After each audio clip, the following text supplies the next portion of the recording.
Hi, Patrick Vaughn, reading for the role of Mozart, but I will accept any part.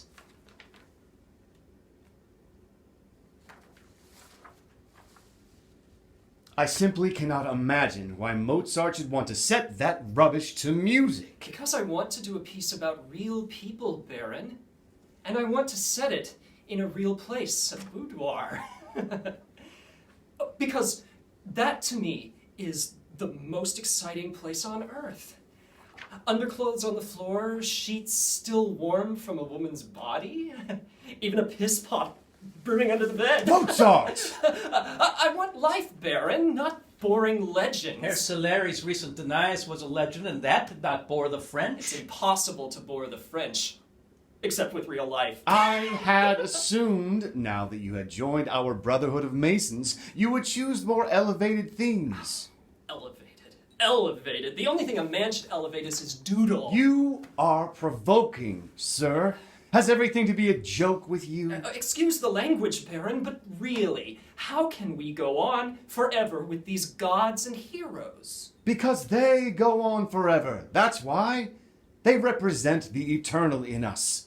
Opera is here to ennoble us, Mozart. You and me just as well as the Emperor. It is an aggrandizing art. It celebrates the eternal in man and ignores the ephemeral. The goddess in woman and not the laundress. Well said, sir, exactly. Oh, yes said. Well, yes, well said, exactly. I don't understand you.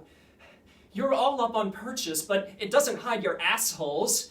You don't give a shit about gods and heroes. If you're honest, each one of you, which of you isn't more at home with his hairdresser than Hercules, or Horatius, or your stupid Denius, come to that, or mine too, Mithridates, king of Pontus, il sogno di Scipione. All those anguished antiques, they're all bores. Bores. All serious operas written this century are boring. Well, 999 out of 1,000. Oh, look at us, 4 gaping mouths. What a perfect quartet. I'd love to write it, just this second of time, this now, just as you are. Herr Chamberlain, thinking, impertinent Mozart, I must speak to the Emperor at once. Herr Prefect, thinking, ignorant Mozart, debasing opera with his vulgarity. Herr Court Composer, thinking, German Mozart, what can he finally know about music? And Mozart himself in the middle, thinking, I'm just a good fellow. Why do they all disapprove of me? That's why opera is important, Baron. Because it's realer than any play. A dramatic poet would have to put all those thoughts down one after the other to represent this second of time. The composer can put them all down at once and still make us hear every one of them. Astonishing device, a vocal quartet. I tell you, I want to write a finale lasting half an hour. A quartet becoming a quintet, becoming a sextet, becoming a septet, an octet, a nonet, on and on, wider and wider, all sounds multiplying and rising together. And the together making a sound entirely new. I bet you that's how God hears the world.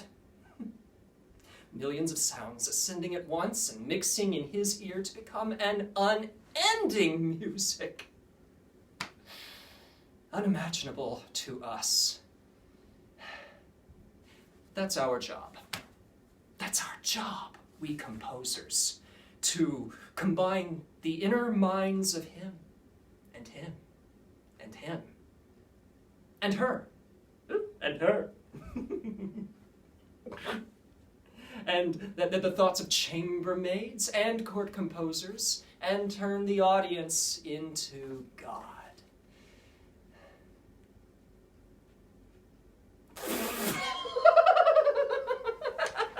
I'm Sorry. I talk nonsense all day. It's incurable. Ask Stonzerl.